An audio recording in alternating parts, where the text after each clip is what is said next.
चिरायु की मौत के बाद बिग बुल ने रोहन को मारने के लिए कई गुंडे, निंजाज और सुपर विलेंस भेजे थे। इन सभी ने जंगल में प्रैक्टिस कर रहे रोहन, काव्या और जय को घेर लिया था। जय, तुम ट्रक में मौजूद गुंडों से निपट लेना। काव्या, तुम हेलीकॉप्टर से आ रहे निंजास को देखो और मैं बोट में बैठे सुपर विलेंस को देखता हूं। रोहन ने सभी हमलावरों पर एक नजर घुमाते हुए कहा, जिस पर काव्या और जय ने हाँ में गर्दन हिला दी। फिर अगले ही पल ट्रक में भरकर आए गुंडे चाकू, तलवार, आयरन रॉड समेत कई हथियार लेकर आगे बढ़ने लगे। ये देख जय भी तेजी से आगे बढ़ा और सबसे आगे आ रहे 4 गुंडों को मारकर उनके हथियार छीन लिए। अब जय के एक हाथ में तलवार थी तो दूसरे में बड़ी सी आयरन रॉड। इसके बाद जय ने सामने खड़े करीब 100 हथियारबंद गुंडों से लड़ना शुरू कर दिया। कभी वो तलवार के एक वार से 3-4 गुंडों को मार गिराता तो कभी आयरन रॉड चलाकर एक साथ कई गुंडों की हड्डियां तोड़ देता। हमला करने के साथ साथ वो अपनी गजब की फुर्ती और फ्लेक्सिबल बॉडी मूव से वो गुंडों के वार से भी बच रहा था। दूसरी ओर काव्या ने हेलीकॉप्टर से रस्सी के जरिए नीचे आ रहे निंजास से लड़ना शुरू कर दिया। सर से लेकर पांव तक ब्लैक कपड़ों से ढके इन निंजास ने काव्या पर ताबड़तोड़ हमले करना शुरू कर दिए। वो अपने शूटिंग स्टार से काव्या पर लगातार हमले कर रहे थे, लेकिन काव्या बिजली की रफ्तार से इधर-उधर मूव करके उनके हमलों से बच रही थी। काव्या का अपनी सभी इंद्रियों पर काबू इतना जोरदार था कि वो खतरा आने से पहले ही भाग जाती। इसके चलते निंजास के सभी वार खाली जा रहे थे। इसके अलावा काव्या बीच बीच में इन निंजास पर लात और घुसे बरसाकर इन्हें ढेर भी करती जा रही थी। दूसरी ओर रोहन का पूरा फोकस बोट पर सवार सुपर विलेंस पर था। करीब 10 सुपर विलेंस एक साथ रोहन के सामने खड़े थे। सबसे पहले 2 हट्टे कट्टे सुपर विलेंस ने रोहन पर एक साथ हमला किया, लेकिन रोहन ने उन दोनों को पंच मारकर दूर फेंक दिया। तभी 2 दूसरे सुपर विलेन रोहन पर लपके। इनमें से एक के पास पानी की शक्तियां थी, इसलिए उसने नदी में मौजूद पानी से एक हथौड़ा बनाया और रोहन पर हमला करने लगा। वहीं दूसरा सुपर विलेन इलेक्ट्रिक बॉल्स फेंक रहा था। ऐसे में पानी और बिजली के एक साथ संपर्क में आने से रोहन को जोरदार झटके लग रहे थे। रोहन किसी तरह से उनके वार से बचने की कोशिश कर रहा था कि तभी जिन 2 हट्टे कट्टे सुपर विलेंस को रोहन ने पंच मारकर दूर फेंका था वो लौट आए और उन्होंने रोहन पर हमला बोल दिया।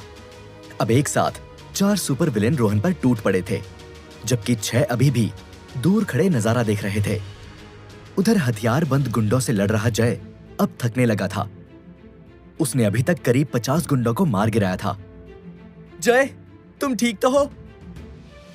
निंजा से लड़ रही काव्या ने जय को कमजोर पड़ता देखकर पूछा। हाँ, फिलहाल तो ठीक हूं, लेकिन कब तक ये नहीं पता। मेरी एनर्जी डाउन होती जा रही है। गुंडों से लड़ रहे जय ने चिल्लाते हुए जवाब दिया। रुको, मैं तुम्हारी मदद को आती हूं। इतना बोल काव्या ने अपने लड़ने की स्पीड बढ़ा दी और उन निंजास को और भी फुर्ती से मारने लगी। लेकिन तभी एक निंजा ने धोखे से काव्या के घुटने पर शूटिंग स्टार मार दिया। आह! काव्या दर्द से चिल्लाई और जमीन पर गिर पड़ी। उसके घुटने से हल्का सा खून बह रहा था। इस मौके का फायदा उठाकर कुछ और निंजास वहां आ गए और काव्या को मारने लगे, लेकिन काव्या जमीन पर रोल करती हुई उनके वार से बचती रही। काव्या दीदी, संभल कर, मैं अभी आता हूं। गुंडों से लड़ रहा जय टेंशन में चिल्लाया और उसने शरीर में कम एनर्जी होने के बावजूद गुंडों से तेजी से लड़ना शुरू कर दिया। देखते ही देखते जय ने कुछ और गुंडों को मार गिराया। अब करीब 25 गुंडे उसके सामने खड़े थे। जय का आधा ध्यान घायल होकर निंजा से लड़ रही काव्या पर था, इसलिए जब वो उसे बचाने के लिए आगे बढ़ा तो एक गुंडे ने पीछे से उसके सर पर आयरन रॉड दे मारी। आह! जय दर्द के मारे चिल्लाया और जमीन पर गिर पड़ा। उस आयरन रॉड के लगने की वजह से उसका सर भन्ना उठा। उसे चक्कर आने लगे। दूसरी ओर सुपर विलेन से लड़ रहे रोहन ने जब काव्या और जय को घायल होते देखा तो उसे गुस्सा आने लगा। फिलहाल तो वो खुद भी बड़ी मुसीबत में फंसा था। बिजली और पानी से 2 सुपर विलेंस उस पर लगातार अटैक कर रहे थे और ऊपर से 2 और हट्टे कट्टे विलेंस उसे लगातार पंच और किक मारे जा रहे थे। लेकिन रोहन अब और टाइम वेस्ट नहीं कर सकता था। उसे हर हाल में घायल हो चुके काव्या और जय की मदद करनी थी। ऐसे में रोहन ने अपनी आंखें बंद की और अपना पूरा फोकस अंदर की एनर्जी को रीजनरेट करने में लगा दिया। फिर अगले ही सेकंड रोहन के गले में मौजूद ब्लू स्टोन लॉकेट चमकने लगा। ऐसा होते ही उसका शरीर एनर्जी से भर गया और फिर रोहन ने अपनी बॉडी को पुश किया और हवा में कई फीट ऊपर छलांग लगा दी। इससे वो चारों विलेन के हमले से एक साथ बाहर आ गया। फिर हवा में मौजूद रोहन जैसे ही नीचे आने लगा, उसने बिजली की रफ्तार से एक एक करके उन सभी सुपर विलेन्स पर हमला करना शुरू कर दिया। रोहन ने पहले हट्टे कट्टे विलेन को पानी की शक्तियों वाले विलेन के ऊपर फेंका, तो वहीं दूसरे हट्टे कट्टे विलेन को बिजली की शक्तियों वाले विलेन के ऊपर फेंका। इससे ये चारों सुपर विलेन कुछ देर के लिए डिस्टर्ब होकर जमीन पर गिर गए। बस रोहन को इसी मौके की तलाश थी। वो एक एक करके इन चारों विलेन्स को सुपर पंच और सुपर किक मारकर वहां से करीब 500 फीट दूर फेंक दिया। उधर दूसरी ओर आयरन रॉड सर पर लगने के बाद जमीन पर पड़े जय के ऊपर सारे 25 गुंडे एक साथ टूट पड़े थे। अब जय की जान खतरे में थी, लेकिन तभी रोहन वहां बिजली की रफ्तार से आया और ब्लू स्टोन लॉकेट की एनर्जी के चलते महज 25 सेकंड में उन गुंडों को ढेर कर दिया। तुम ठीक तो हो? रोहन ने जमीन पर सर पकड़कर पड़े जय से पूछा। हाँ, अब पहले से थोड़ा ठीक लग रहा है, लेकिन तुम मेरी छोड़ो, काव्या दीदी को बचाओ, जय ने जवाब दिया। तभी रोहन ने देखा कि काव्या, जिसके घुटने से खून बह रहा है, वो एक पैर पर खड़ी होकर सभी निंजास से फाइट कर रही है, लेकिन उसे ऐसा करने में दिक्कत भी हो रही है। अब निंजास उस पर भारी पड़ रहे हैं। तभी एक निंजा ने बड़ी ही बेरहमी से काव्या के पेट पर लात मारी, जिससे काव्या कई फीट दूर जाकर गिर गई और दर्द से कराहने लगी। अपनी बहन की ये हालत देख रोहन का गुस्सा 7वें आसमान पर जा पहुंचा और उसने सभी निंजास को जमीन पर पटक पटक कर खूब मारा। फिर देखते ही देखते रोहन ने सारे निंजास को ढेर कर दिया। अब रोहन के सामने सिर्फ 6 सुपर विलेंस खड़े थे, बाकी सारे दुश्मन हार चुके थे। लेकिन एक दिक्कत यह भी थी कि 4 सुपर विलेंस कई गुंडों और निंजास को हराने के बाद रोहन के शरीर की काफी सारी एनर्जी खत्म हो चुकी थी। ऐसे में उसका इन 6 सुपर विलेंस से फाइट करना और फिर जीतना लगभग नामुमकिन था। ऊपर से घायल होने की वजह से जय और काव्या भी उसकी हेल्प नहीं कर सकते थे। अब रोहन के शरीर की एनर्जी भले फीकी पड़ने लगी थी, लेकिन उसका जोश वो जरा भी कम नहीं हुआ था। वो अभी भी इन 6 सुपर विलेन से लड़ने को एक्साइटेड था। तभी 3 सुपर विलेन्स रोहन के सामने आ गए। ये तीनों लड़कियां थी, जिनमें से पहली रबड़ की तरह लचीली थी, दूसरी अपने मुंह और हाथों से आग के शोले बरसाती थी, वहीं तीसरी के पूरे बदन पर नुकीले कांटे थे। सबसे पहले रबड़ जैसी लचीली लड़की ने अपने हाथों को हथौड़े में बदल लिया और रोहन पर हमला करने लगी, लेकिन रोहन ने उसके हाथों को पकड़ लिया और फिर गोल गोल घुमाकर दूर नदी में फेंक दिया। तभी दूसरी लड़की ने रोहन पर आग के गोले फेंकना शुरू कर दिया। ये देख रोहन अपनी सुपर फूंक मारकर इन आग के गोलों को बुझाने लगा और फिर उसके नजदीक पहुंचकर उसे उठाकर नदी में फेंक दिया। तभी तीसरी लड़की आई और उसने अपने बदन से कई नुकीले कांटे निकालकर रोहन पर ऐसे फायर कर दिए जैसे कोई बंदूक से गोली फायर करता है। ऐसे में रोहन ने इन कांटों से बचने की कोशिश की, लेकिन वो लड़की इतनी फुर्ती से बार बार कांटे फेंक रही थी कि रोहन बच नहीं सका और कुछ कांटे उसके शरीर और कपड़ों से रगड़ खाते हुए गुजर गए। इससे रोहन के शरीर पर कई खरोंचें आ गई। फिर उस लड़की ने एक बार फिर से एक साथ कई नुकीले और बड़े कांटे रोहन की ओर फेंके। तभी रोहन ने जमीन पर एक जोरदार पंच मारा और वहां गड्ढा हो गया। रोहन उस गड्ढे में समा गया और ऐसा होते ही उस लड़की के सारे नुकीले कांटे रोहन के ऊपर से होकर गुजर गए। फिर रोहन ने कुछ दूरी पर रखा एक बड़ा सा पत्थर उठा लिया और उसे शील्ड की तरह इस्तेमाल करके आगे बढ़ने लगा। इससे उस लड़की के नुकीले कांटे पत्थर से टकराकर बेकार हो रहे थे। ये देख लड़की को बड़ा गुस्सा आया। फिर उसने अपने शरीर से अब तक का सबसे बड़ा और नुकीला कांटा निकाला और उसे रोहन की ओर फुल स्पीड से फेंका। पिछली बार की तरह इस बार भी रोहन ने पत्थर को अपने सामने अड़ाकर शील्ड की तरह यूज करना चाहा, लेकिन उस बड़े से कांटे ने इस मजबूत पत्थर को भी चकनाचूर कर दिया और पत्थर तोड़ते हुए रोहन के कंधे में लग गया। आह! रोहन दर्द से कराहया। तभी वो रबड़ गर्ल और फायर गर्ल भी वापस आ गईं। अब ये दोनों कांटे वाली लड़की के साथ मिलकर रोहन पर हमला करने लगी। इससे रोहन की हालत खराब हो गई। उसने एक बार गले में मौजूद ब्लू स्टोन लॉकेट को चमकाकर जो एनर्जी जनरेट की थी, वो भी अब इतनी ज्यादा फाइट के चलते डाउन हो गई। उधर रोहन को लड़ाई में पिटता देख जय और काव्या को गुस्सा आने लगा। दोनों अभी तक घायल थे, लेकिन तभी दोनों के गले में लटका वो ब्लू स्टोन लॉकेट चमक उठा। ऐसा होते ही दोनों के शरीर में ऊर्जा का प्रवाह तेजी से बढ़ने लगा और फिर देखते ही देखते दोनों अपने पैरों पर ऐसे खड़े हो गए जैसे कुछ हुआ ही नहीं। फिर जय उस रबड़ गर्ल से लड़ने लगा तो काव्या फायर गर्ल से फाइट करने लगी। उधर कांटे वाली लड़की अभी भी रोहन पर हमला करके उसकी हालत खस्ता किए जा रही थी, लेकिन तभी रोहन ने अपनी बॉडी को और पुश किया और उसका लॉकेट एक बार फिर तेजी से चमकने लगा। अब रोहन के पास लॉकेट की लेवल 2 की शक्ति आ गई थी। ऐसा होते ही रोहन की फीकी पड़ चुकी एनर्जी फिर से टॉप पर जा पहुंची। फिर रोहन ने उस लड़की के नुकीले कांटों को अपने पंच से मारकर बेकार कर दिया और अगले ही पल उस कांटे फेंकने वाली लड़की को एक के बाद एक पंच मारकर बेहाल कर दिया। उधर जय और काव्या ने भी रबड़ गर्ल और फायर गर्ल को हरा दिया। ये देखते ही 3 बचे हुए सुपर विलेंस ने भी रोहन पर हमला बोल दिया। हालांकि रोहन लॉकेट की लेवल 2 की शक्तियों से भरा हुआ था, इसके चलते वो उन विलेंस को भी धूल चटा रहा था। ये देखकर उन विलेंस ने काव्या और जय को टारगेट किया और फिर कुछ मिनटों की फाइट के बाद उन्हें घायल कर दिया। तभी मौका देख अन्ना वहां आ गया और काव्या और जय की ओर बंदूक तान दी। फिर रोहन को धमकी देते हुए बोला, बहुत हो गई फाइट, अब हम और टाइम वेस्ट नहीं कर सकते। अगर तुम अपने दोस्तों की सलामती चाहते हो तो चुपचाप हमारे साथ चलो। बिग बुल तुमसे मिलना चाहते हैं। अन्ना की ये धमकी सुनकर रोहन डरा तो नहीं, लेकिन वो काव्या और जय की जान को लेकर रिस्क नहीं ले सकता था। इसके अलावा अन्ना खुद उसे बिग बुल तक ले जा रहा था, जिसका प्लान रोहन कई महीनों से बना रहा था।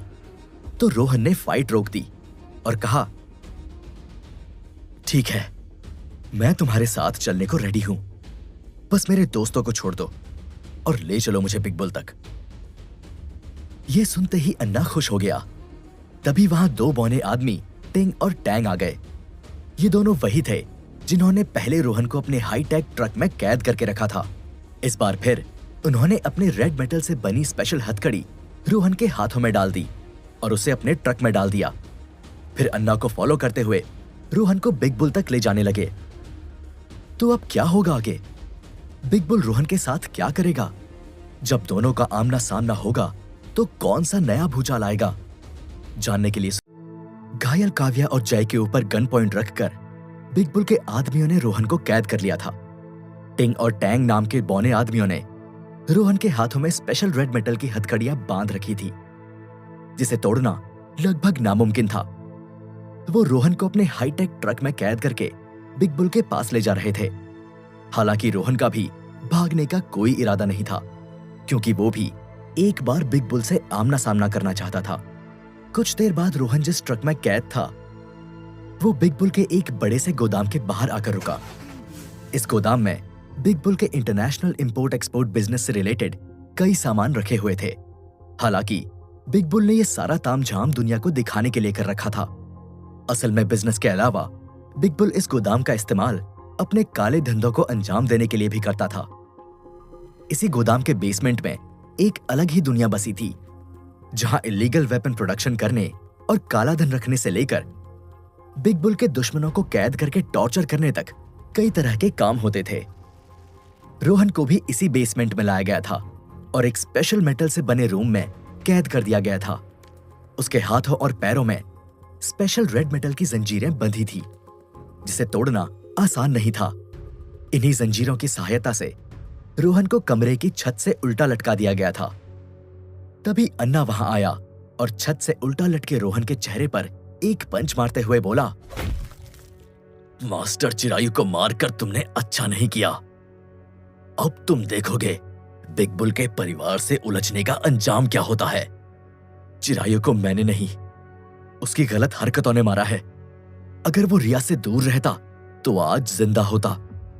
और रही बात बिग बुल की, तो मैं उससे नहीं डरता, बल्कि मैं तो उससे मिलने को काफी बेताब हूं। जाओ बोल दो तुम्हारे बिग बुल को, रोहन को ज्यादा इंतजार करना पसंद नहीं, जल्दी मुझसे मिलने आए। रोहन फुल कॉन्फिडेंस से ऊंची आवाज में बोला। रोहन का ये एटीट्यूड देखकर अन्ना हैरान रह गया। उसे रोहन पर बड़ा गुस्सा आ रहा था।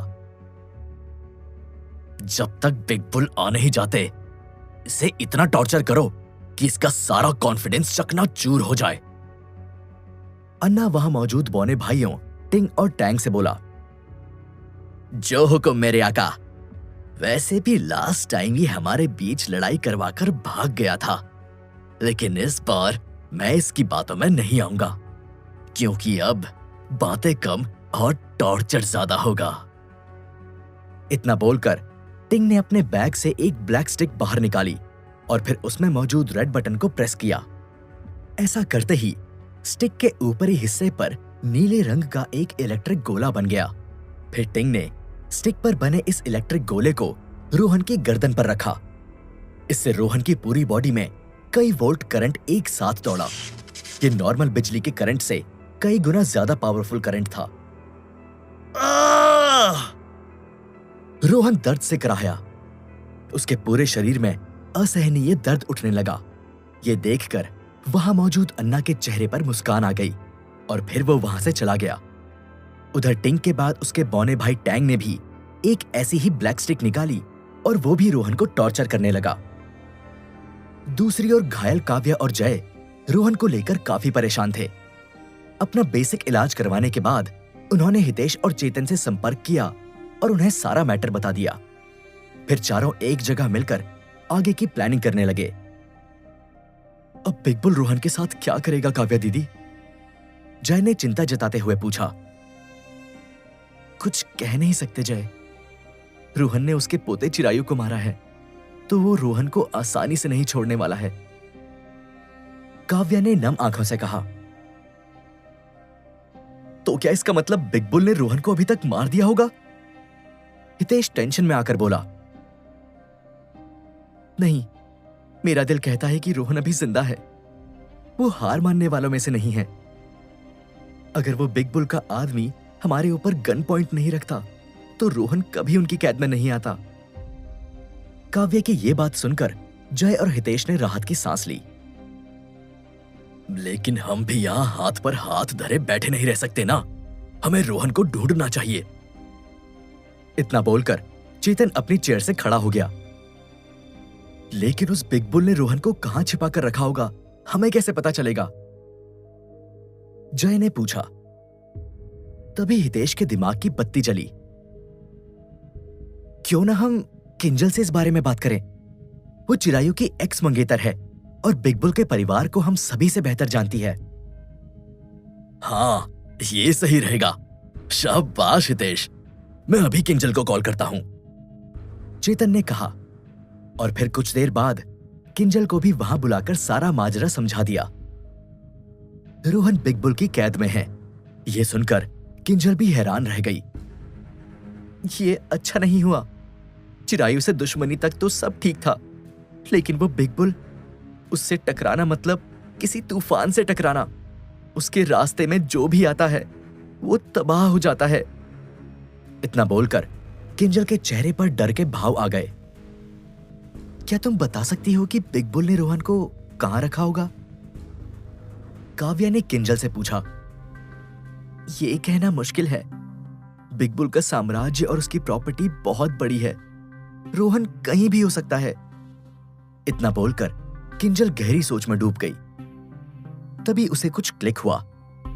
लेकिन बिग बुल का एक गोदाम है जहां वो अपने 90% इलीगल काम करता है। सो मे बी उसने रोहन को वहां रखा होगा। किंजल अंदाजा लगाते हुए बोली। गुड, तो हम सबसे पहले रोहन को वहीं ढूंढने जाएंगे। काव्या खुश होकर बोली। लेकिन तुम दावे के साथ कैसे कह सकती हो कि बिग बुल ने रोहन को भी मारा नहीं होगा, उसे जिंदा रखा होगा? किंजल ने इस पहलू पर भी गौर करते हुए कहा। इस पर काव्या बोली, अगर बिग बुल को रोहन को मारना ही होता तो उसकी भेजी आर्मी गन पॉइंट पर रखकर उसे वहीं मार देती। लेकिन वो लोग उसे एक खास हथकड़ी पहनाकर एक खास ट्रक में कैद करके ले गए। इसका मतलब वो रोहन को जिंदा पकड़ना चाहते थे। काव्या ने अपना अंदाजा लगाया। यह सुनकर किंजल बोली, आई होप तुम्हारा अंदाजा सही हो और रोहन जिंदा हो, लेकिन फिर भी हमें जितनी जल्दी हो सके उसे ढूंढना चाहिए, क्योंकि चिरायु की मौत के बाद बिग बुल रोहन को ज्यादा समय तक जिंदा नहीं रहने देंगे। हाँ, तुम बिल्कुल सही हो। तुम हमें उस गोदाम का एड्रेस दे दो। मैं और जय आज ही रोहन को ढूंढने निकल जाते हैं।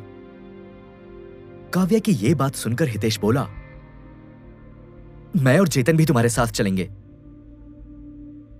नहीं, तुम लोग यहीं रुको और रिया को प्रोटेक्ट करो। अगर रोहन यहां होता तो वो भी यही चाहता कि रिया पूरी तरह से सुरक्षित रहे। हाँ हितेश, काव्या सही कह रही है। और जहां तक मुझे लगता है, बिग बुल रोहन के बाद रिया को भी टारगेट कर सकता है, इसलिए हमें उसकी सेफ्टी के बारे में भी सोचना होगा।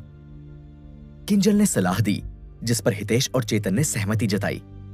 फिर काव्या और जय किंजल से बिग बुल के गोदाम का पता लेकर उसे बचाने निकल पड़े। उधर दूसरी ओर बिग बुल के गोदाम में टिंग और टैंग का रोहन पर टॉर्चर अभी भी जारी था। वो अपने अलग अलग हाईटेक इक्विपमेंट से रोहन को बुरी तरह से टॉर्चर कर रहे थे। रोहन की हालत काफी खराब थी। उसकी बॉडी पर जगह जगह खरोंचों और चोटों के निशान थे। मुंह से हल्का सा खून भी बह रहा था। कैसी लग रही है तुम्हें हमारी मेहमान नवाजी? टिंग नाम के बौने ने रोहन से मुस्कुराते हुए पूछा। कुछ खास नहीं, अभी भी थोड़ी कमी है। क्या तुम्हारे अंदर बस इतना ही दम है? रोहन ने टिंग को छेड़ते हुए कहा। यह सुनकर वो चिढ़ गया और फिर टिंग और टैंग दोनों ने गुस्से में फिर से रोहन को टॉर्चर करना शुरू कर दिया। तभी अचानक से उस कमरे का दरवाजा खुला। रुको, कमरे के अंदर दाखिल हुए शख्स ने भारी आवाज में कहा। यह सुनते ही टिंग और टैंग ने रोहन को टॉर्चर करना बंद कर दिया। फिर एक शख्स ने बाल्टी भर पानी छत से उल्टे लटके रोहन के ऊपर डाला। इससे उसके शरीर में मौजूद पसीना और खून बहकर जमीन पर टपकने लगा। इससे रोहन की बॉडी थोड़ी साफ हुई। फिर रोहन ने अपने सर को झटके से हिलाकर सुखाया और फोकस करके सामने देखा। रोहन ने देखा कि उसके सामने काले रंग का सूट पहना एक 60 साल का आदमी खड़ा है। तो तुम मुझसे मिलने आ ही गए बिग बुल? रोहन ने मुस्कुराते हुए कहा। रोहन ने सही पहचाना, यह आदमी कोई और नहीं बल्कि बिग बुल था। रोहन बिग बुल से पहले कभी नहीं मिला था, लेकिन उसके सामने मौजूद शख्स की पर्सनैलिटी से अंदाजा लगा लिया कि यही बिग बुल होगा। रोहन, तुमसे मिलने तो आना ही था। आखिर तुम हमारे पोते चिरायु के कातिल जो हो। बिग बुल ने रोहन को कातिल निगाहों से घूरते हुए कहा। चिरायु को मैंने नहीं, उसके गलत इरादों ने मारा। अगर मैं उसे नहीं मारता तो वो रिया को मार देता। रोहन ने बिना डरे बिग बुल की आंखों में आंखें डालकर जवाब दिया। रिया, लगता है तुम्हें आहूजा की बेटी से कुछ ज्यादा ही लगाव है। वैसे तो हम तुम्हें रोज टॉर्चर करके तड़पा तड़पा कर मारने वाले थे, लेकिन अब लगता है कि इस टॉर्चर से ज्यादा दर्द तुम्हें तब होगा जब हम रिया को तुम्हारी आंखों के सामने मारेंगे। बिग बुल ने रोहन की कमजोर नस पकड़ते हुए कहा। रिया को मारने की बात सुनकर रोहन का गुस्सा 7वें आसमान पर जा पहुंचा। बिग बुल, मेरी रिया से दूर रहना! रोहन दहाड़ा और जंजीरों से उल्टा लटका होने के बावजूद हिलकर बिग बुल के बेहद नजदीक जा पहुंचा। यह देखकर बिग बुल भी एक पल के लिए हैरान रह गया। हालांकि रोहन के ऐसा करते ही पास खड़े टिंग और टैंग ने अपनी टॉर्चर स्टिक से रोहन पर हमला कर दिया। इससे रोहन कुछ देर तड़पा और फिर शांत हो गया। जब कोई हमसे अपनी अजीज चीज छीन लेता है तो कितना गुस्सा आता है, इसका अंदाजा तुम्हें हो गया ना? तुमने चिरायु को हमसे छीना, अब हम रिया को तुमसे छीन लेंगे। बिग बुल ने रोहन को धमकी देते हुए कहा। सही कहा तुमने बिगबुल। जब कोई अपनों को हमसे छीन लेता है तो बड़ा गुस्सा आता है, और यही गुस्सा मेरे अंदर पिछले कई सालों से दबा हुआ है। जब तुमने मुझसे मेरे दादाजी को छीना, तब से ही मैं उनके कातिल तक पहुंचना चाहता था, और अब तुम मेरे सामने हो, और अब मैं तुम्हें नहीं छोड़ूंगा। रोहन गुस्से से दांत पीसते हुए बोला। रोहन की ये बात सुनकर बिगबुल हैरान रह गया। मैंने तुम्हारे दादाजी को छीना? कौन हो तुम? कौन थे तुम्हारे दादाजी? बिगबुल ने क्यूरियस होकर पूछा। प्रताप सिंह। मैं प्रताप सिंह का पोता हूं, जो तुम्हारी वजह से मारे गए। रोहन ने गुस्से में फुफकारते हुए कहा। प्रताप सिंह का नाम सुनते ही बिगबुल कुछ देर सोच में डूब गया। फिर जब उसे याद आया कि प्रताप सिंह कौन है, तो उसके होश उड़ गए। तुम प्रताप सिंह के पोते हो? दिलचस्प। प्रताप सिंह के जहाज पर मेरा काफी कीमती सामान था, लेकिन जहाज के डूबने की वजह से सब बर्बाद हो गया। वो मेरे नुकसान की भरपाई नहीं कर सका, तो उसे तो मरना ही था। लेकिन तुम प्रताप सिंह के पोते हो, तो अब मैं उस नुकसान की भरपाई तुमसे करूंगा। लगता है तुम्हें अभी थोड़े दिन और जिंदा रहना होगा, लेकिन तुम्हें कुछ दिन का जीवन दान देने के बदले रिया को मरना होगा। इतना बोलकर बिगबुल के चेहरे पर शैतानी मुस्कान छा गई। उधर रोहन बिगबुल की बातें सुनकर गुस्से से पगला गया।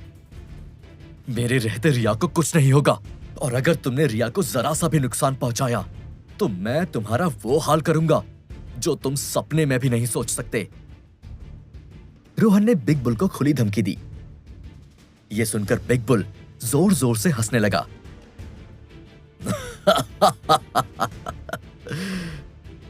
तुम मेरे अड्डे पर हो, जंजीरों से बंधे हो, सैकड़ों गार्ड से घिरे हो, फिर भी मुझे ही मारने की धमकी दे रहे हो। तुम्हारा ये जोश मुझे पसंद आया, लेकिन अफसोस, तुम्हारा ये जोश तुम्हारी रिया को नहीं बचा पाएगा। मैं रिया को मार कर रहूंगा, जैसे मैंने उसके बाप गिरीश आहूजा को मारा था। तुम तब भी कुछ नहीं कर पाए थे, और अब भी कुछ नहीं कर पाओगे। इतना बोलकर बिगबुल हंसते हुए वहां से चला गया, और उसके जाते ही टिंग और टैंग ने रोहन पर फिर से टॉर्चर करना शुरू कर दिया। तो अब क्या होगा आगे? क्या रोहन बिगबुल की कैद से आजाद हो पाएगा? क्या रिया बिगबुल के हाथों मारी जाएगी? जानने के लिए सुनिए। जय, हमें कुछ सोचना होगा।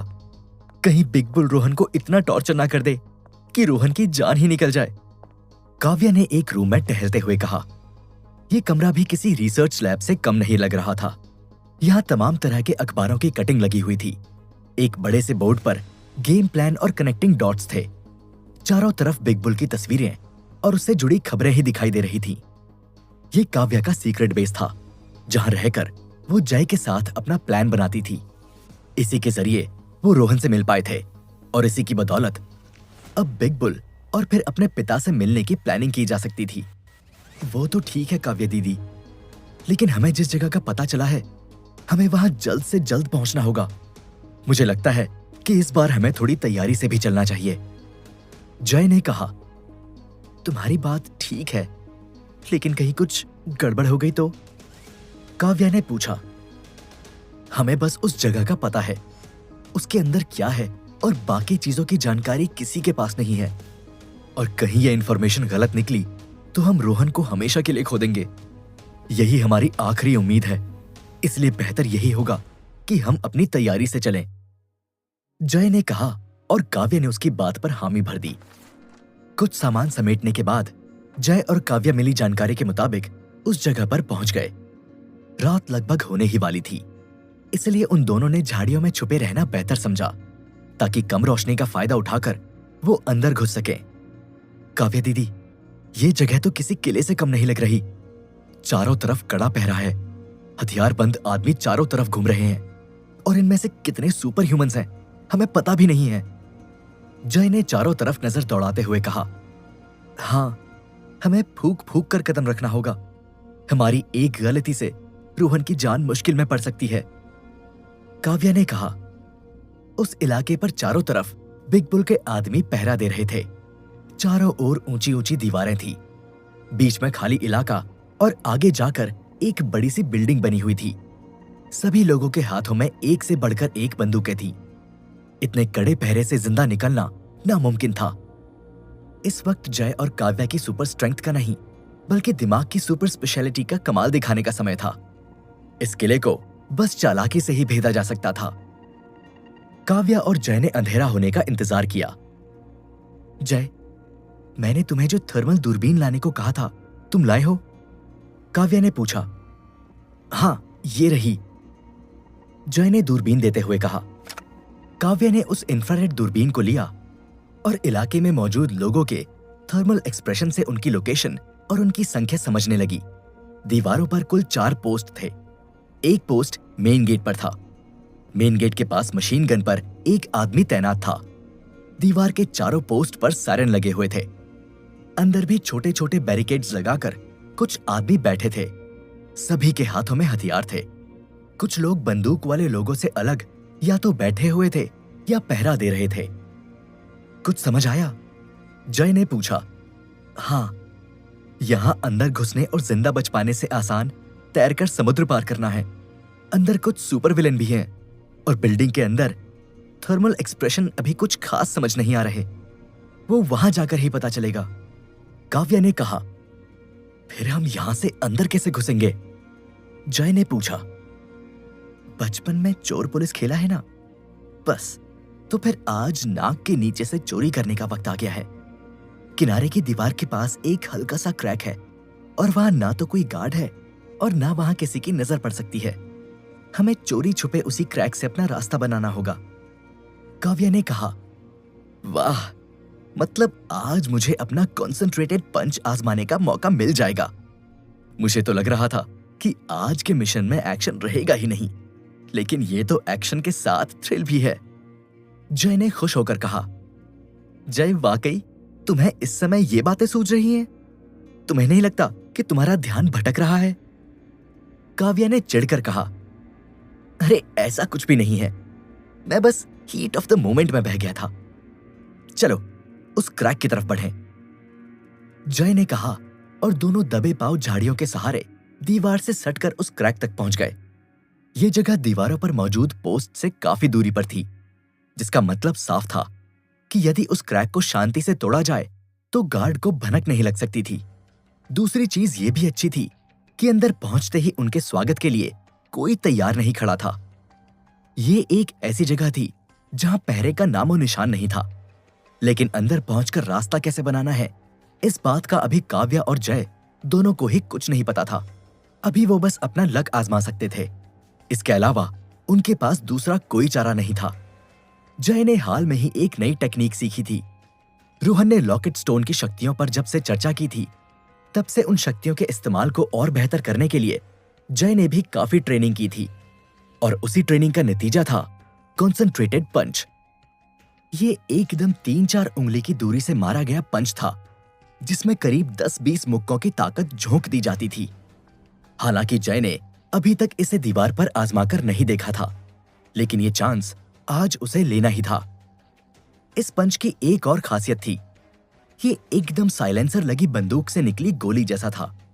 मतलब इसमें हमला होने पर शोर नहीं होता था, क्योंकि ये बहुत कम दूरी से किया जाने वाला हमला था।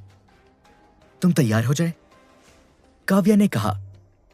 रोहन के लिए हमेशा, जय ने कहा और अपने हाथ को क्रैक के पास ले गया। उसने अपनी हथेली को क्रैक के पास उंगलियों के सहारे रखा और करीब 3-4 उंगली की दूरी बना ली। अब बस जय को मुट्ठी में बहुत सारी एनर्जी झोंकने की जरूरत थी। आज उसके ब्लू स्टोन और उसकी ट्रेनिंग का असली इम्तिहान था। इतने सारे दुश्मनों से सीधा जाकर भिड़ना शेर के मुंह में हाथ डालने जैसा था। ऐसे में दबे पांव काम करना ही एकमात्र ऑप्शन बचा था। जय जैसे जैसे अपने पंच में एनर्जी स्टोर कर रहा था, वैसे वैसे उसकी मुट्ठी पर आया पसीना भाप बनकर उड़ रहा था। कॉन्सेंट्रेटेड पंच का इस्तेमाल करने में जय को अभी काफी देर लग रही थी, क्योंकि इसमें एनर्जी जुटाने में बहुत टाइम लगता था।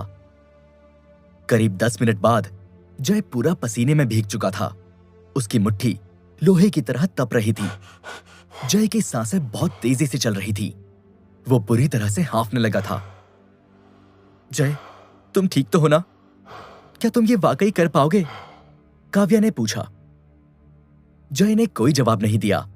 उसने अपनी एनर्जी पर ध्यान लगाया हुआ था। ऐसे में वो अपना ध्यान भंग नहीं होने देना चाहता था।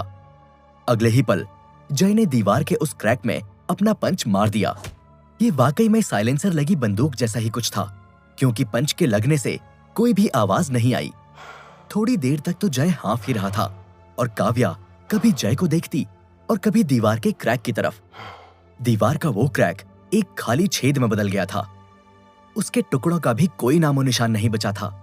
ऐसा लग रहा था जैसे गर्म तवे पर किसी ने पानी छिड़क दिया हो। सीमेंट एकदम धूल बन गई थी। वाह जय, तुमने तो कमाल कर दिया। ये पंच वाकई जोरदार है, लेकिन अभी तुम्हें इस पर और काम करना चाहिए ताकि इसको तैयार करने में और भी कम समय लगे। ये पावर हमारे बहुत काम आ सकती है, काव्या ने हैरान होकर कहा। वो भी टेंशन में पसीने से भीग गई थी। उसके बाद दोनों उस छेद के सहारे बिग बुल के अड्डे की पहली सीढ़ी चढ़ गए थे। अंदर जाकर वो एक बक्से के पीछे जाकर छुप गए। उस समय वहां कोई मौजूद नहीं था, तो काव्या ने फिर से दूरबीन निकाली और थर्मल एक्सप्रेशन चेक करने लगी। ज्यादातर लोग खुले में ही खड़े या बैठे थे, तो उन सभी की लोकेशन काव्या ने अच्छे से ट्रैक कर ली थी। अब बस एक नई स्ट्रैटेजी बनाकर मेन बिल्डिंग में घुसने का रास्ता बनाना बाकी था। जय, ये दूरबीन लो और उस तरफ देखो। वहां एक लोहे का बड़ा सा चैम्बर है। यदि हम छुपकर वहां तक पहुंच जाएं, तो हमारा आधा रास्ता तय हो जाएगा। अभी उस चैम्बर के पास किसी भी तरह की कोई सिक्योरिटी नहीं है। हमें बस सर्च लाइट से बचकर उस चैम्बर के पास जाना होगा। फिर हम बिल्डिंग के बगल से जो पाइपलाइन जा रही है, उसके सहारे खिड़की से अंदर घुस जाएंगे, काव्या ने प्लान बताते हुए कहा। लेकिन यदि उस खिड़की पर पहरा हुआ तो? जय ने पूछा। एक बार यदि हम उस चैम्बर तक पहुंच जाएं, तो वहां से खिड़की के पास का थर्मल एक्सप्रेशन देख पाना आसान हो जाएगा।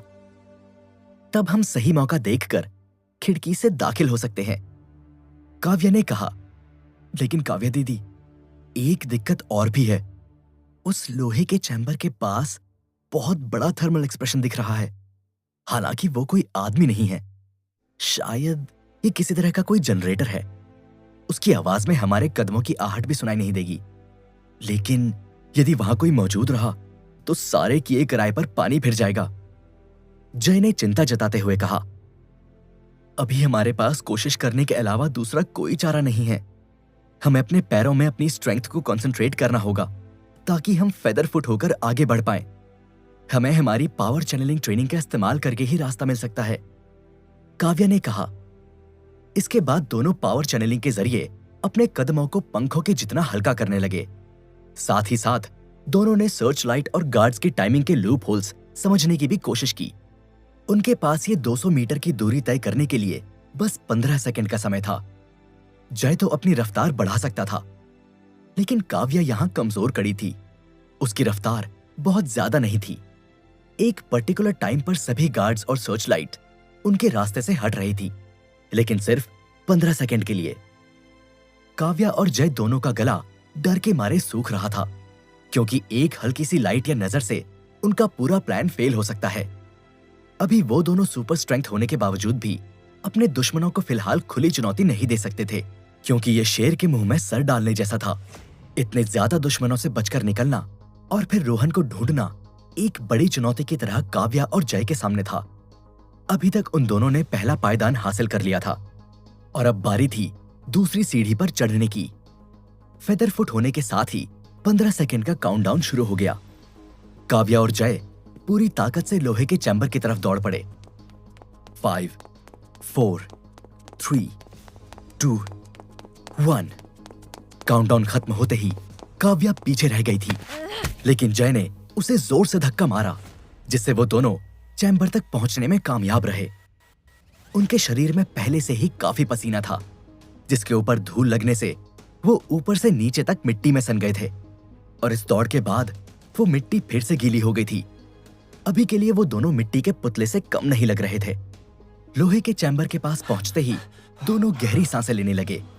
अभी सुकून के कुछ पल ही बीते थे कि उन्हें किसी की आहट सुनाई दी। सर्च लाइट और गार्ड्स का 15 सेकंड का समय खत्म हो चुका था। अब वापस नहीं लौटा जा सकता था। अब सामने जो भी आने वाला था उससे सामना करने के अलावा जय और काव्या के पास कोई चारा नहीं था। आम आदमी को तो वो दोनों आसानी से चुपचाप ठिकाने लगा सकते थे, लेकिन उनकी किस्मत ने इस जगह उनका साथ छोड़ दिया। उनके सामने आंखों पर काला चश्मा पहने हुए एक शख्स खड़ा था, जिसके शरीर की बनावट से साफ था कि वो सुपर ह्यूमन था। काव्या और जय की सांसें लगभग रुक गई थी। उनके और उस शख्स के बीच इतनी दूरी थी कि वो उनकी पहुंच से थोड़ा बाहर था। क्या काव्या और जय की प्लानिंग की धज्जियां उड़ चुकी थी? आखिर वो दोनों इस मुसीबत से कैसे बाहर निकलेंगे? क्या रोहन को आजाद करने का सफर उन दोनों की मौत पर खत्म होने वाला था? जानने के लिए सुनते रहिए सीक्रेट मिलेनियर का अगला एपिसोड। काव्या और जय के पैरों के नीचे से जमीन खिसक चुकी थी। उनकी पूरी मेहनत का खात्मा हो चुका था, और शायद इतना ही नहीं, अब उनकी जिंदगी का खात्मा होने में भी ज्यादा देर नहीं थी। उनके सामने एक हट्टा कट्टा सुपर ह्यूमन खड़ा था, जिसने आंखों पर काला चश्मा पहना हुआ था। लेकिन अचानक से उन्हें ऐसा लगा कि शायद कुछ गड़बड़ है, क्योंकि वो आदमी कुछ कह या कर नहीं रहा था। वो बस उनके सामने खड़ा था। अचानक ही उसने सूंघने की कोशिश की। काव्या और जय समझ गए कि ये आदमी देख नहीं सकता और वो उन्हें बस सूंघ या सुन सकता है।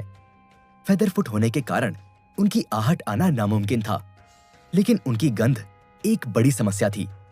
आमतौर पर भी यदि किसी इंसान का कोई एक अंग जन्म से ही कमजोर हो, तो उसका कोई दूसरा अंग आम इंसानों से कहीं ज्यादा बेहतर ढंग से काम करता है। ये चीज उनके साथ देखी जा सकती है जो देख नहीं सकते। उनके सूंघने, सुनने या छूकर महसूस करने की काबिलियत आम लोगों से बहुत आगे होती है। और उनके सामने जो खड़ा था वो तो वैसे ही सुपर ह्यूमन था, जिसका मतलब कांच की तरह एकदम साफ था कि उसकी नाक तेजी से काम कर सकती थी। लेकिन वो आदमी फिर भी वैसा ही खड़ा रहा। वो बहुत देर तक हवा में सूंघता रहा और फिर वहां से चला गया। जब वो काफी दूर निकल गया तो काव्या ने हैरान होकर जय की तरफ देखा। लगता है वो हमें देख नहीं सकता था, लेकिन वो हमारी गंध क्यों महसूस नहीं कर पाया? जय ने पूछा। इस मिट्टी ने हमें बचा लिया। यदि ये मिट्टी हमारे शरीर पर ना लगी होती तो वो हमारी गंध जरूर महसूस कर लेता। शुक्र है कि हमारी किस्मत अच्छी है, वरना सब मिट्टी पलीत हो जाता। काव्या ने जय के कपड़ों की ओर इशारा करके कहा। अब दोनों दोबारा अगले 15 सेकंड का लूप होल आने का इंतजार करने लगे, लेकिन उसके पहले उन्हें पाइपलाइन से खिड़की तक का रास्ता भी क्लियर करना था। काव्या ने फिर से अपनी दूरबीन निकाली और खिड़कियों की तरफ देखने लगी। एक खिड़की खाली थी, इसलिए वो दोनों काफी देर तक उस पर नजरें टिकाकर बैठे रहे, ताकि एकदम श्योर हो जाएं कि वहां कोई गार्ड नहीं है।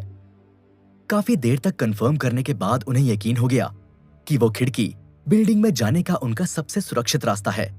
अब नई एल्गोरिदम के साथ उनके पास फिर से 15 सेकंड का समय था, लेकिन इस बार उन्हें ज्यादा दूरी तय नहीं करनी थी, तो वो दोनों आसानी से पाइपलाइन तक पहुंच गए। अब सर्च लाइट या गार्ड्स का कोई खतरा नहीं था और आसपास कोई पहरा देने वाला भी नहीं था। काव्या बुरी तरह से हांफ रही थी। लगता है हमने बहुत ज्यादा स्ट्रेंथ का इस्तेमाल कर लिया है। क्या हमें थोड़ी देर रुक जाना चाहिए? जय ने पूछा। यहां रुकना मुझे ठीक नहीं लगता। कब कौन कहां से आ जाए हम कुछ नहीं जानते। हम भूल नहीं सकते कि हमारा मुकाबला सुपर ह्यूमन से भी है। उनकी चाल कभी भी बदल सकती है, इसलिए हमें जल्द से जल्द इस पाइपलाइन के सहारे ऊपर जाना होगा, काव्या ने कहा। रोहन को रेस्क्यू कराने का मिशन अब लगभग अपने आखिरी मुकाम पर था, या ऐसा अभी काव्या और जय को लग रहा था, क्योंकि वो पूरे यकीन के साथ अभी भी ये नहीं कह सकते थे कि रोहन इसी जगह पर कैद था। एक सही मौका पाते ही काव्या और जय पाइप के सहारे बिल्डिंग के ऊपर चढ़ने लगे। खिड़की से अंदर जाते ही उन्होंने देखा कि बिल्डिंग के अंदर कई सारे फ्लोर होने के बावजूद भी बीच का हिस्सा एकदम सपाट था, जहां बीचों बीच रोहन बंधा था। रोहन को देखकर उनकी जान में जान आई, लेकिन चारों तरफ इतने गार्ड्स और सुपर ह्यूमन मौजूद थे कि इनसे बचकर निकलना मुश्किल ही नहीं, नामुमकिन था। हालांकि रोहन के चेहरे पर नकाब डाला हुआ था, तो पूरी तरह से यकीन कर पाना मुश्किल था। फिर भी बॉडी लैंग्वेज से दोनों ने समझ लिया कि यही रोहन है। जय, अब हम क्या करें? यहां तो एक एक कोने पर 10-10 नजरें हैं। ऐसे में रोहन को आजाद करना तो दूर, जोर से सांस लेने में भी खतरा है, काव्या ने कहा। जय के पास काव्या की इस बात का कोई जवाब नहीं था। वो अपने चारों तरफ देखने लगा। बिल्डिंग के अंदर एकदम मामूली सी रोशनी थी। वो दोनों लकड़ी के एक बॉक्स के पीछे छुपे थे। अब उन्हें एक मजबूत प्लान की जरूरत थी। तभी जय की नजर किसी चीज पर पड़ी और एक के बाद एक तार जुड़ने लगे। उसके पास एक प्लान था, लेकिन इसमें रिस्क भी बहुत ज्यादा था। काव्या दीदी सुनो, मुझे एक आइडिया आया है, लेकिन इसमें हमें एक परफेक्ट टाइमिंग के साथ काम करना होगा। यदि थोड़ी सी भी चूक हुई तो सारा मामला हमारे खिलाफ हो जाएगा। जय ने कहा, देखो जय, अभी हम बस उम्मीद पर ही जिंदा हैं। हमें हर तरह की कोशिश करनी ही होगी। अभी सिर्फ हमारी ही नहीं, रोहन की जिंदगी भी दांव पर लगी है। काव्या ने कहा, ठीक है तो फिर सुनो, उस खिड़की के पास देखो, एक बॉक्स में ग्रेनेड रखे हैं। यदि किसी तरह मैं वहां तक पहुंच गया तो मैं एक ग्रेनेड सीधा इस इलाके के बाहर की तरफ मेन गेट पर फेंक दूंगा। इसी दौरान तुम्हें दूसरी तरफ भागते हुए उस बजर को दबाना है, जिससे अलार्म बज जाएगा और सभी धमाके की तरफ भागेंगे। लेकिन इसमें हमें एकदम सिंक के साथ काम करना होगा। एक छोटी सी चूक सब बर्बाद कर देगी और हम एक्सपोज हो जाएंगे। जय ने प्लान बताते हुए कहा, लेकिन यदि सब लोग यहां से नहीं गए तो? काव्या ने पूछा। मेरे हिसाब से तो सभी को यहां से जाना ही होगा। सभी बिल्डिंग के गेट की तरफ तो भागेंगे ही। उस दौरान मैं एक और स्मोक ग्रेनेड फेंक कर धुआं कर दूंगा और तुम रोहन को रिहा करके सीधा इसी खिड़की की तरफ भागना। हमारे पास भागने का बस एक ही रास्ता है, जिससे हम आए थे, जय ने कहा। इसके बाद जय और काव्या एक सही मौके की तलाश करने लगे, जिसमें उन पर किसी का ध्यान न जाए और वो चोरी छुपे अपने प्लान को अंजाम दे पाए। किस्मत से उन्हें वो मौका मिल भी गया। जय दौड़कर ग्रेनेड के बक्से की तरफ भागा और काव्या बजर की तरफ। दोनों को छुपने के लिए भी जगह मिल गई। अब बस एक परफेक्ट टाइमिंग का सहारा ही उन्हें उनके प्लान में कामयाब कर सकता था। जय ने गहरी सांस ली और हल्के से खिड़की खोली। मेन गेट से इस खिड़की की दूरी बहुत ज्यादा थी। इसके साथ साथ दीवारों की ऊंचाई भी बहुत ज्यादा थी। एक ही मौके में किसी ओलंपिक थ्रोअर जैसी काबिलियत दिखाने के अलावा जय के अलावा कोई चारा नहीं था। जय जानता था कि इतनी रेगुलेटेड स्ट्रेंथ का इस्तेमाल करने के बाद वो किसी भी सुपर ह्यूमन से लड़ने के काबिल नहीं बचेगा, क्योंकि वो पूरी तरह से एग्जॉस्ट हो जाएगा। लेकिन ये एक ही मौका था जहां वो रोहन को आजाद करवा सकते थे। जय खिड़की से बाहर देख रहा था। माहौल में एक गहरी चुप्पी फैली थी। उसे अपनी सांसों की आवाज सुनाई दे रही थी। उसका दिल उछाल मार रहा था। काव्या भी पसीने से तर होकर बजर के ऊपर हाथ रखे बैठी थी। अब आर या पार का समय आ चुका था। जय ने अपनी बची हुई ताकत से ग्रेनेड मेन गेट की तरफ उछाल दिया। जैसे जैसे ग्रेनेड दूर जा रहा था, वैसे वैसे जय की सांसें तेज होती जा रही थीं। पहुंच जा, पहुंच जा, पहुंच जा। जय के दिमाग में बस यही ख्याल चल रहा था। ये कुछ सेकंड उसे ऐसे महसूस हो रहे थे जैसे वो कई घंटों से ग्रेनेड गिरने के इंतजार में बैठा हो। ग्रेनेड एकदम मशीन गन वाले आदमी के पास जाकर गिरा। अब ग्रेनेड फटने और तुरंत बजर दबने का एक आखिरी पल बचा था। इससे पहले कि मशीन गन पर बैठा आदमी कुछ भी करता, ग्रेनेड फट गया। एक जोरदार धमाका हुआ और उस आदमी के चीथड़े उड़ गए।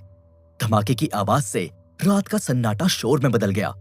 काव्या ने तुरंत बजर दबा दिया और जय और काव्या अच्छे से छुप गए। सारे इलाके में हलचल होने लगी। सभी सिपाही और सुपर ह्यूमन मेन गेट की तरफ जाने लगे। सारी सर्च लाइट मेन गेट की तरफ फोकस हो गई। बिल्डिंग में मौजूद लोग भी तुरंत भागे। उनमें से कुछ मेन गेट की तरफ बढ़े और कुछ बिल्डिंग के गेट पर पहरा देने लगे। जय को अब दूसरा ग्रेनेड फेंकना था। उसने तुरंत एक स्मोक ग्रेनेड उठाया और रोहन की तरफ उछाला। नीचे चारों ओर धुआं फैल गया, लेकिन बिल्डिंग के गेट पर मौजूद सिपाही कुछ कर पाते इसके पहले ही काव्या ने जाकर रोहन को आजाद कर दिया और वो सभी खिड़की से नीचे की तरफ भागे। जब तक सिपाहियों को पता चल पाता, उतने में वो सभी बिल्डिंग के बाहर भी आ चुके थे। रोहन की हालत बहुत खराब थी। उसके शरीर से बहुत खून बह चुका था। जगह जगह चोटों के गहरे घाव से काव्या और जय रोहन को सहारा देकर अब उस छेद की तरफ ले जा रहे थे जहां से उन्हें निकलना था। वो लड़का भाग गया, जल्दी करो, चारों तरफ फैल जाओ, पूरी बिल्डिंग की तलाशी लो। All unit, I repeat, all unit, लड़का हमारी कैद से भाग गया है। चप्पे चप्पे पर तैनात हो जाओ, वो इलाके से बाहर नहीं जाना चाहिए। तभी बिल्डिंग के अंदर किसी गार्ड ने जोर से चीखा। चारों तरफ अफरा तफरी मच गई। काव्या, जय और रोहन छेद की तरफ बढ़ रहे थे। कोई भी उस तरफ नहीं आ रहा था, लेकिन तभी कुछ ऐसा हुआ जिसकी उन्हें उम्मीद नहीं थी। वही वो शख्स जो उन्हें सूंघ कर महसूस करने की कोशिश कर रहा था, उसे रोहन के खून की महक आ गई और वो उनकी तरफ दौड़ कर आया। उसे एहसास हो गया था कि उसका टारगेट उससे काफी दूर है और शायद वो जल्द ही उसकी पकड़ से बाहर भी हो जाएगा। इसलिए उसने सीधा अपनी शक्ति का इस्तेमाल किया। उसने अपना मुंह खोला, एक गहरी सांस ली और जोर से चिल्लाया। उसके मुंह से सोनिक वेव्स निकली जो सीधा काव्या, जय और रोहन से जाकर टकराई। तीनों हवा में उछल गए और दूर जाकर गिरे। उन्हें गहरी चोट आई थी। उनके कान भी सुन्न हो गए थे। उनका सर चकराने लगा था। उनके अंदर अब इतनी स्ट्रेंथ नहीं बची थी कि वो उस आदमी से लड़ पाते। वो तीनों बेबस थे, लेकिन डूबते को तिनके का सहारा ही काफी है। काव्या ने देखा कि सोनिक वेव्स के अटैक के कारण उन्होंने छेद तक का रास्ता तय कर लिया है। वो तीनों छेद के ही बगल में लेटे हुए थे। काव्या के पास जय और रोहन से ज्यादा स्ट्रेंथ बाकी थी, इसलिए उसने अपना पूरा जोर लगाया और दोनों को छेद से बाहर निकाल दिया। जैसे ही सोनिक वेव्स वाले आदमी को एहसास हुआ कि उसका दुश्मन उसकी पहुंच से बाहर हो गया है, तो उसने आसमान की तरफ देखकर जोर से चीखा। काव्या और जय अपने प्लान में कामयाब हो गए थे। रात के अंधेरे में उन्हें ट्रैक नहीं किया जा सका और वो जंगल के रास्ते से भाग गए। आज तो हम बाल बाल बचे। हमें शायद हमारे हाइड आउट पर चलना चाहिए। रोहन के इलाज के लिए हम अभी अस्पताल की तरफ भागे तो शायद बिग बुल के आदमी हमें ढूंढ लेंगे। घर पर ही इसकी मरहम पट्टी करने के अलावा हमारे पास दूसरा रास्ता नहीं है, काव्या ने कहा और वो तीनों जंगल के पास रखी अपनी कार में बैठकर हाइड आउट की तरफ निकल पड़े। रोहन बेहोश हो चुका था। सोनिक वेव्स के हमले के बाद उसका शरीर ढेर हो गया था। काव्या दीदी, हमसे बड़ी गड़बड़ हो गई, जय ने रोहन के चेहरे से नकाब हटाते हुए कहा। क्या वाकई जय और काव्या रोहन को आजाद कराने में नाकामयाब हो गए थे? यदि वो इंसान रोहन नहीं था तो कौन था? जानने के लिए सुनिए। जय और काव्या जिसे रोहन समझकर बचा लाए थे, वो रोहन नहीं था बल्कि कोई और था। दरअसल जब काव्या और जय उस इलाके में दाखिल हुए, उसके पहले ही रोहन को वहां से हटा दिया गया था और बिल्डिंग के दूसरे कमरे में रख दिया गया था, जबकि वहां एक दूसरे कैदी को चारा बनाकर रख दिया गया था। दूसरी ओर रोहन बिग बुल की कैद में था। बिग बुल ने रोहन के सामने रिया को मारने की धमकी दी थी। इस बात से रोहन बहुत नाराज था। वो बिग बुल की कैद से आजाद होकर रिया के पास जाना चाहता था ताकि समय रहते उसे बिग बुल के हमले से बचा सके।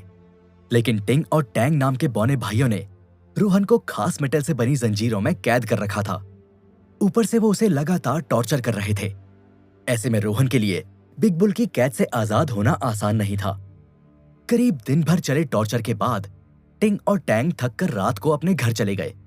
उधर रोहन अभी भी उस स्पेशल कैद वाले कमरे में जंजीरों से बंधा छत से उल्टा लटका हुआ था। उसके दिमाग में सिर्फ और सिर्फ रिया का ही ख्याल आ रहा था, इसलिए उसने अपने कमजोर पड़ चुकी बॉडी को पुश करना शुरू कर दिया था। हालांकि आजाद होने की जद्दोजहद में रोहन के शरीर में जो थोड़ी बहुत एनर्जी बची थी वो भी चली गई थी। उसने अपने ब्लू स्टोन लॉकेट को एक्टिव करने की कोशिश की, लेकिन वो ऐसा नहीं कर सका।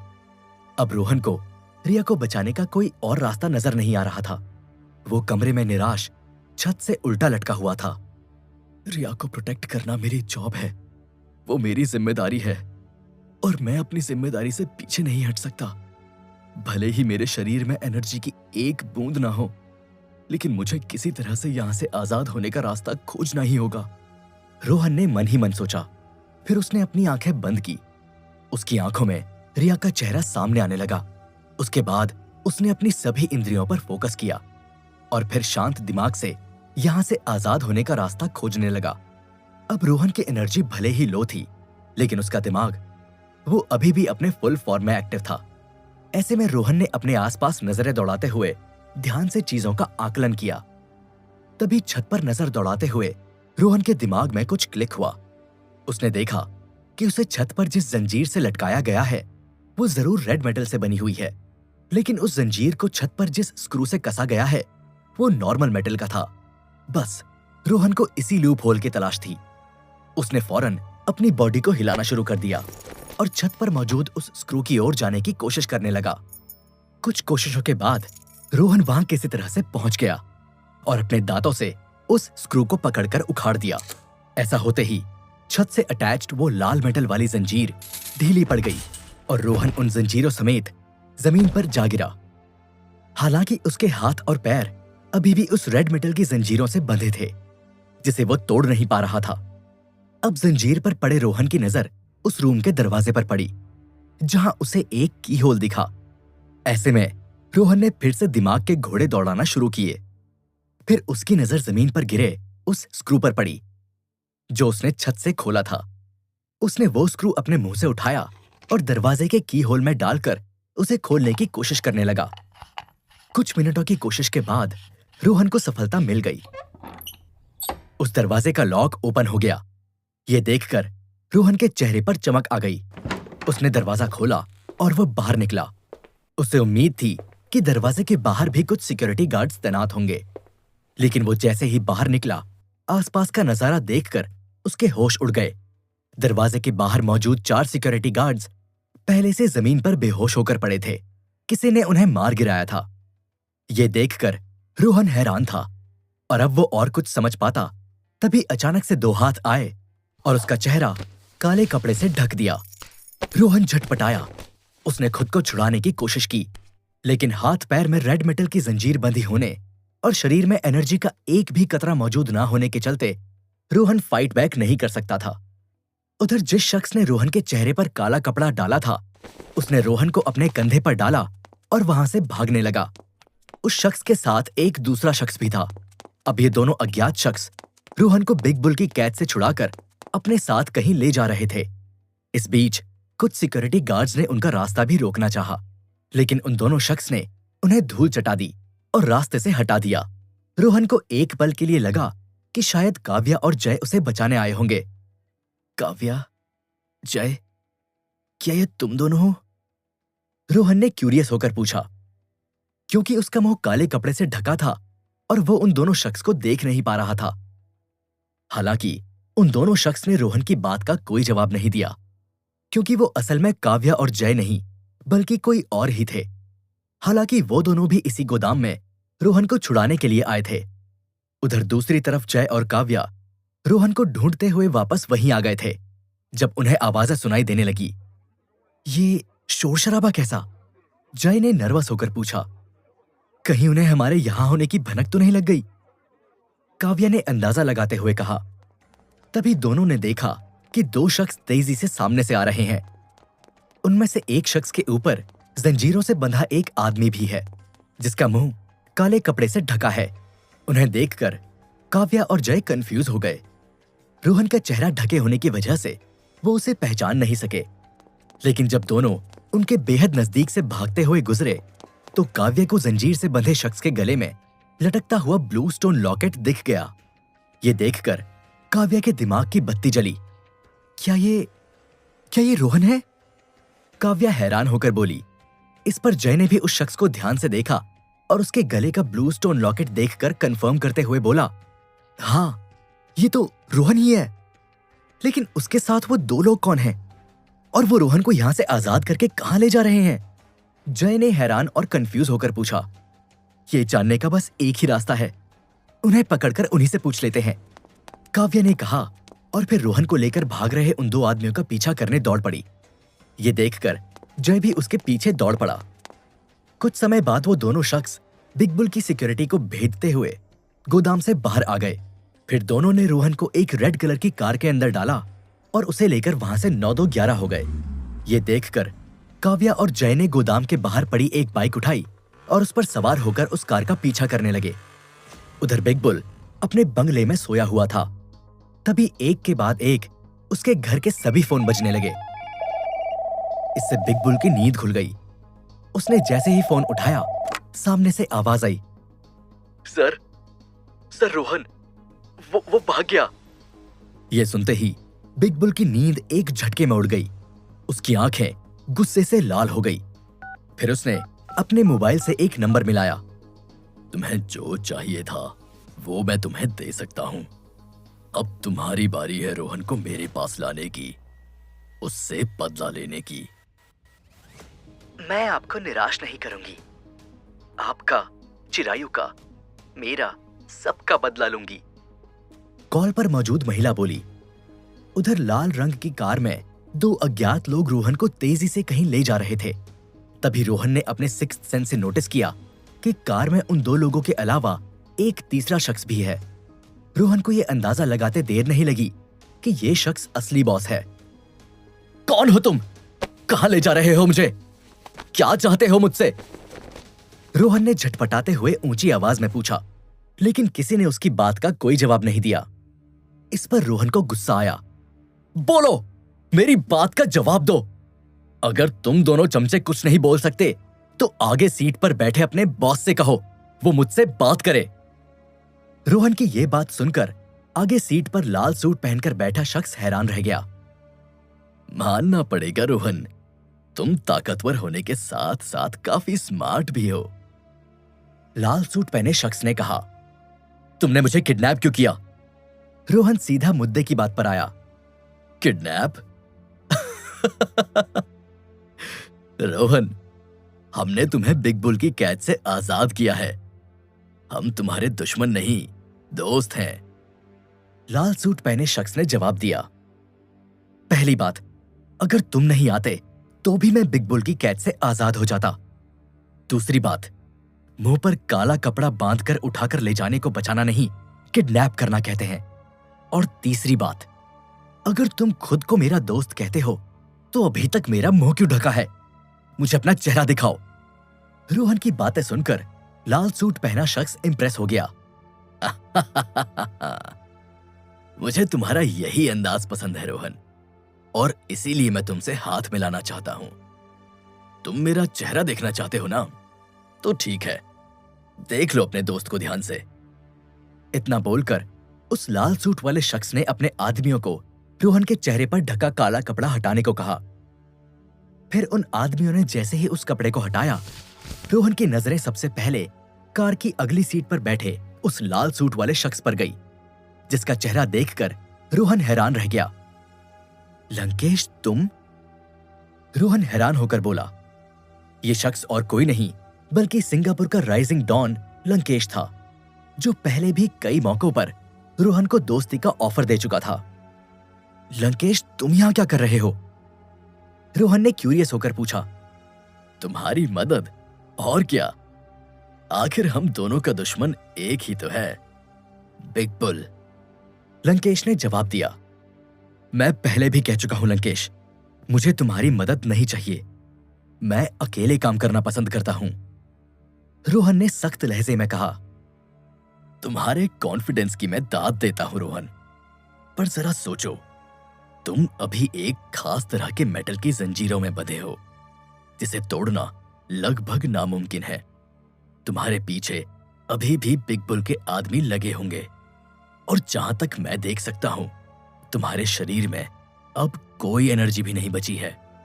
तो तुम इस सिचुएशन से कैसे निपटोगे? एक बार मेरे ऑफर के बारे में सोच के तो देखो। बिग बुल बहुत ताकतवर है, उसे हराना अकेले इंसान की बस की बात नहीं है। लेकिन अगर हम दोस्ती का हाथ मिला लेते हैं तो साथ मिलकर उसका खात्मा कर सकते हैं। फिर मैं बन जाऊंगा सिंगापुर का नंबर 1 डॉन, और तुम भी सिंगापुर पर राज करोगे, करोड़ों में खेलोगे। लंकेश के इस ऑफर पर रोहन बोला, मुझे अमीर बनने का या सिंगापुर पर राज करने का कोई शौक नहीं है लंकेश। मैं बिग बुल को मारना चाहता हूं, क्योंकि उसके पीछे मेरा एक निजी मकसद है। निजी मकसद? कैसा मकसद? मुझे उस बारे में बताओ, शायद मैं तुम्हारी कोई हेल्प कर पाऊं। लंकेश ने रोहन को एक और लालच दिया, जिस पर रोहन गहरी सोच में डूब गया और कंफ्यूज होकर सोचने लगा कि इस बार लंकेश को बताना चाहिए या नहीं। अब रोहन कुछ कहता तभी वो जिस लाल गाड़ी में सवार था वो अचानक से रुक गई। क्या हुआ? गाड़ी क्यों रोक दी? लंकेश ने अपने ड्राइवर से पूछा। सर, सामने कोई लड़की रास्ता रोककर खड़ी है। ड्राइवर ने जवाब दिया। इस पर लंकेश और रोहन दोनों ने कार की फ्रंट विंडो से झांककर बाहर देखा। उनके सामने ब्लैक कलर का टाइट लेदर सूट पहने एक खूबसूरत महिला खड़ी थी। जब रोहन ने सामने खड़ी महिला की शक्ल ध्यान से देखी तो उसके होश उड़ गए। ये महिला और कोई नहीं बल्कि मायरा थी, जो पहले से काफी अलग लग रही थी। उसकी आंखों और बालों का रंग काले से लाल हो गया था।